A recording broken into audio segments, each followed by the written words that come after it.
Maïs, Shalom Levoy Naboy, Hashem Lo Yishmari.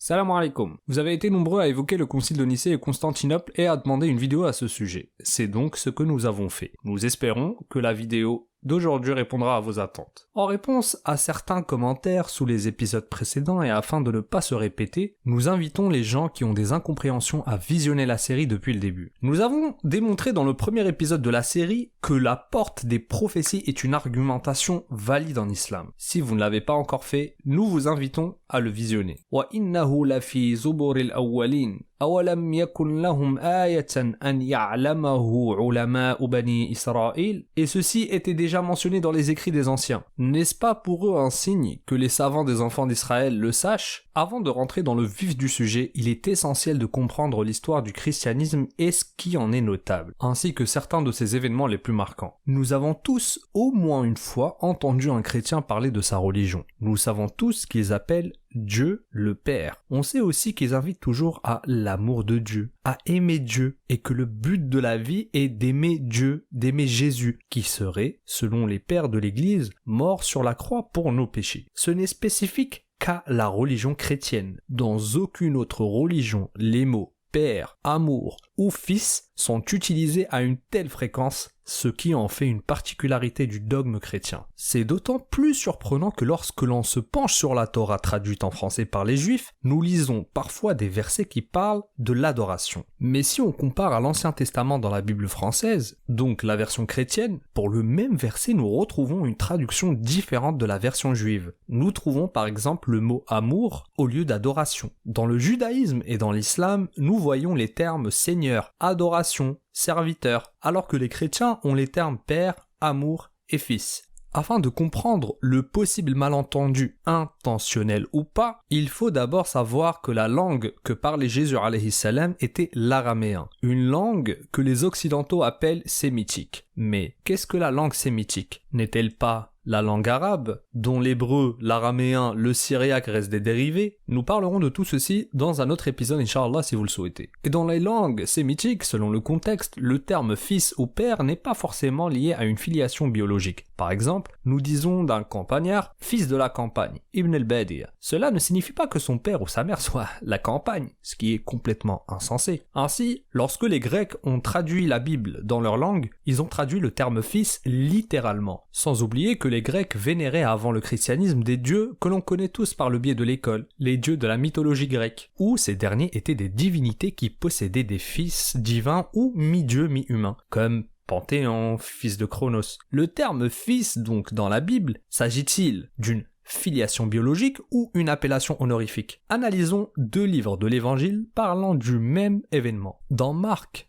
15-39, nous lisons « Assurément, cet homme était fils de Dieu », alors que dans Luc 23-47, nous lisons « Certainement, cet homme était juste ». Donc, nous pouvons déjà comprendre que l'appellation fils de Dieu peut signifier que c'est une personne pieuse, juste, qui adore Dieu avec sincérité, qui suit ses commandements, et non pas une filiation biologique. Et cet exemple, on l'a remarqué lorsqu'on effectuait des recherches dans la Bible pour d'autres fins. Et ce que l'on constate, subhanallah, c'est que le domaine des prophéties et la comparaison des religions est un domaine tellement vaste que l'on ne pourra pas, en quelques jours ou quelques mois, relever tous les indices qui se cachent dans les détails des livres des gens du livre. Et le plus beau dans tout ça, c'est lorsqu'on a des savants juifs ou chrétiens qui se convertissent à l'islam. C'est eux-mêmes qui nous révèlent tous les détails des prophéties et des erreurs de leurs anciennes religions. Attention, lorsqu'on parle des livres des gens du livre, nous parlons des livres qui ont été altérés par l'humain, qui contiennent une part de vérité et une part de fausseté injustement introduite par des humains mal intentionnés pour égarer les gens. Nous pourrons citer plein d'exemples de cela, mais nous serions donc hors sujet, alors que pour cet épisode, le sujet, Inch'Allah, est tout autre. Vous avez été nombreux à demander un épisode sur le concile de Nicée. Il est sûr et certain que la plupart d'entre vous avaient regardé des documentaires ou des vidéos concernant Arius, présenté comme monothéiste, contre Alexandre d'Alexandrie. Nous allons aller droit au but. et vous dire que Arius n'était pas un monothéiste du sens islamique. Néanmoins, voici l'histoire. Après que Jésus fut élevé vers Allah, les apôtres, ces Sahaba, étaient sur sa doctrine du tawhid pur. Les premiers chrétiens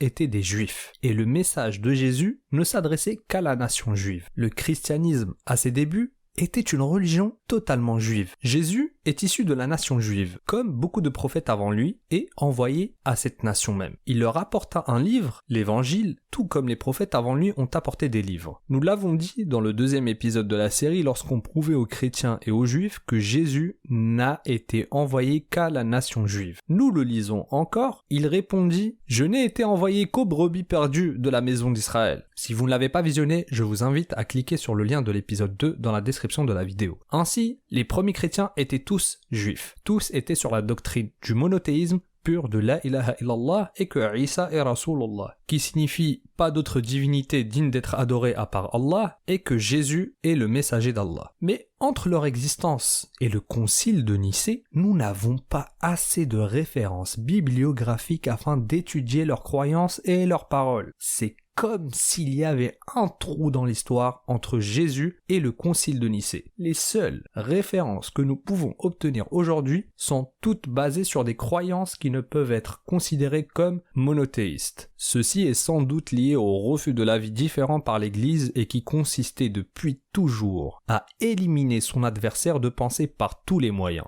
Et nous avons vu ceci se produire entre différentes sectes chrétiennes. Ainsi, de Paul de Tarse, appelé Saint Paul, jusqu'au concile de Nicée, énormément de sectes chrétiennes sont apparues et autant de divergences dogmatiques. Donc, résumons la première partie de notre vidéo. Premièrement, Jésus n'était envoyé qu'aux enfants d'Israël. Deuxièmement, les premiers chrétiens étaient juifs. Troisièmement, les premiers chrétiens suivaient la doctrine du tawhid et les enseignements de Jésus qui ne différaient pas beaucoup du judaïsme, c'était la suite du message. Quatrièmement, nous n'avons pas assez d'éléments pour investiguer sur ce qui s'est passé à cette époque du début du christianisme. Cinquièmement, énormément de sectes sont apparues jusqu'au concile de Nicée.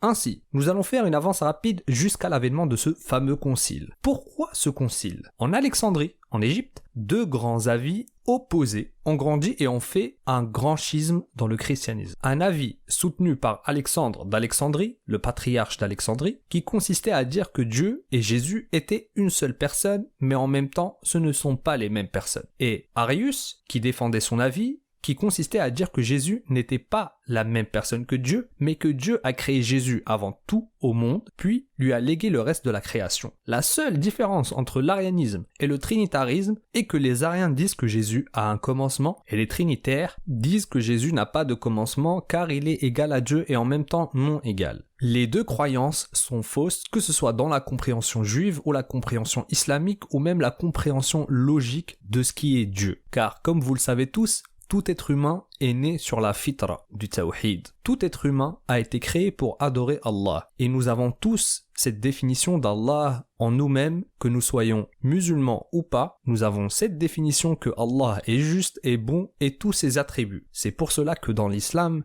les attributs d'Allah sont tellement logiques que la plupart des gens qui apprennent à connaître cette religion finissent par se convertir. Revenons au sujet. Il faut retenir que tous les prêtres et les évêques qui ont participé à ce concile de Nicée n'étaient pas juifs de naissance ni de culture, mais la plupart sont des fils de païens convertis au christianisme tout nouveau. Ils ont donc mélangé leurs croyances avec cette religion pour former un mélange de monothéisme polythéiste. Comme on le sait, les légendes païennes contiennent toutes des histoires de divinités ayant des fils qui sont aussi des divinités ou mi-divinités, et ces divinités ne sont pas forcément immortelles. Les divinités dans les croyances païennes peuvent aussi mourir et même aller en enfer. Donc, ces païens convertis ne voient pas de mal à ce qu'un Dieu ne soit pas immortel ou qu'il ait des attributs non conformes à ce que Allah a révélé, comme le fait que Dieu puisse mourir pour sauver l'humanité, ce qui n'est pas du tout logique. Continuons. Le conflit entre Arius et Alexandre s'intensifie et crée une vraie divergence dans ces deux croyances majoritaires dans l'Empire romain. C'étaient les deux courants majoritaires de la chrétienté à cette époque. L'avis d'Arius était même l'avis le plus répandu dans l'Empire. Nous allons voir par la suite que son avis a perduré malgré le concile. Ainsi, nous avons deux courants majoritaires, mais tous les deux sont loin de la vérité. Ainsi, le gouverneur de l'Empire romain, Constantin Ier, souhaitant préserver son empire contre des guerres internes et, sur recommandation de Ossius de Cordoue, son confident des affaires religieuses de l'Église, et qui était lui aussi partisan de la divinisation de Jésus, convoqua tous les évêques de l'Empire pour un concile dans la ville de Nicée, en Turquie actuelle. Ce concile avait pour but d'unifier la foi chrétienne sur une seule parole. Le concile dura du 20 mai au 25 juillet 325. Après de nombreux échanges et d'altercations violentes entre les deux parties, un credo a été rédigé et a été soumis au vote. Sauf que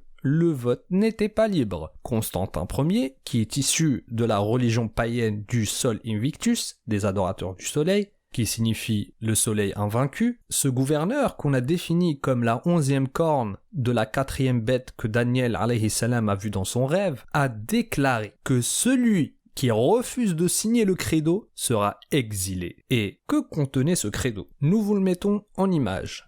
Donc, par peur ou par intérêt mondain, certains ont accepté de voter même si cela ne correspondait pas à leurs croyances. Seuls Arius et 2 autres personnes ont refusé de voter et ont été exilés et excommuniés par la suite, ce qui correspondait à les rendre mécréants dans leur religion. Puis, à partir de ce concile, toute personne ne prononçant pas cette attestation de foi est excommuniée. Cette personne est donc kafir selon l'Église. Les chrétiens sont tous unanimes pour définir que le concile de Nicée est le premier pas du christianisme pour unifier et imposer l'orthodoxie chrétienne. Résumons encore cette partie. Le concile de Nicée résulte par une définition fixe de la foi chrétienne en cette attestation de foi que l'on voit dans l'image. Et toute personne refusant de l'appliquer et de l'enseigner sera exilée, exécutée et ses ouvrages seront brûlés, comme on voit aussi dans l'image. On peut retrouver une lettre d'un évêque dénommé Eusèbe de Nicomédie, qui deviendra plus tard proche de Constantin Ier et qui le fera même baptiser sur la foi arienne avant sa mort. Il écrivit « Nous avons agi de manière pécheresse, ô prince, lorsque nous avons accepté de blasphémer par peur de vous. Mais le christianisme était officiellement défini et toute personne qui le pratique différemment se verra châtiée. Ainsi était la politique de Constantin. Et voilà que la purge est lancée. Toute personne qui refuse d'adhérer à cette doctrine se verra exécutée, humiliée, exilé et j'en passe. Que s'est-il passé après cela? Est-ce que Arius et ses camarades se sont arrêtés d'appeler à leur doctrine? Au contraire, ils ont continué à dénoncer cette doctrine votée au concile de Nicée et sont très suivis par les gens. Ils continuaient comme cela jusqu'à ce qu'ils arrivent à se rapprocher du pouvoir de l'Empire par le biais de la mère de Constantin Ier, Helena ou Sainte Hélène, qui était de la doctrine arienne en cachette et qui a fait le rapprochement entre Eusèbe de Nicomédie, qui refusait la foi nicéenne, et son fils l'empereur Constantin Ier. Jusqu'à ce que Constantin Ier invite personnellement Arius dans son palais et le reçoive chaleureusement. Mais le mal est déjà fait. L'officialisation de cette doctrine était déjà effective. Tenez-vous bien, plus aucune bonne nouvelle ni d'agréable surprise à venir venant des nouveaux chrétiens, mais uniquement de quoi s'étonner à quel point des humains ont osé fabriquer un mensonge contre Allah subhanahu wa ta'ala. 60 ans après le concile de Nicée, l'empereur de Rome, Théodose Ier, convoque le concile de Constantinople en 381 afin d'introduire une nouvelle divinité dans le christianisme, le Saint-Esprit. Et voilà que la foi de la nouvelle religion se fabrique et se solidifie autour de paroles d'hommes, tirées de leurs propres interprétations influencées par leur culture païenne. Et voilà que le message de Jésus, serviteur, prophète et messager d'Allah, qui fut envoyé pour les enfants d'Israël seulement, les appelant au monothéisme et leur rappelant leurs péchés, a été entièrement modifié et représente le contraire de ce que Allah a ordonné à Jésus d'enseigner. Sachez aussi que les informations qui nous parviennent sur Arius et sur les conciles nous parviennent uniquement des adversaires d'Arius, à savoir les trinitaires. L'Église n'a jamais toléré l'avis opposé. Et pour cela, elle a réalisé des tortures, des exécutions, des excommunions et autres humiliations afin de ne laisser aucune liberté de penser. Est-ce que ça c'est important? Bien sûr, c'est même fondamental, car nous, en islam, nous ne tolérons certes pas le blasphème, mais ce qui nous différencie de l'Église, c'est que nous basons entièrement notre religion sur le Coran et le Hadith. Ce qui signifie le Coran, la parole de Dieu, et le Hadith est la parole du prophète. Ne parle pas sous l'effet de la passion, mais ce ne sont que des mots de la révélation. Contrairement à l'église depuis Paul de Tarse, appelé Saint Paul, qui privilégie la foi en Jésus avant les Écritures, avant la loi, avant la Torah, ce Paul qui a aussi fait l'ouverture de cette religion aux non-juifs, alors que le message de Jésus s'adressait uniquement aux juifs fils d'Israël. Est-ce que cela était intentionnel? Est-ce que c'était une intention spécifique de dévier le message d'Allah de son objectif? Allahu a'lam. Mais le résultat est le même. Intentionnel ou pas. L'épisode s'achève, sachez que cet épisode n'était pas du tout prévu pour la série Prophétie, mais au vu de nombre de personnes demandant un épisode sur le concile de Nicée, on s'est penché dessus afin de lever certains doutes qui planent sur ce fameux concile. En effet, au-delà de ce concile, la religion chrétienne connaissait déjà beaucoup de sectes, et Constantin n'a fait qu'officialiser l'hérésie et interdit toute autre croyance qui diffère, donnant par la suite naissance à cette nouvelle structure chrétienne que l'on connaît jusqu'à aujourd'hui. Pour le prochain épisode, Inch'Allah, nous reviendrons sur des prophéties diverses, des prophéties dans les hadiths qui renvoient à des textes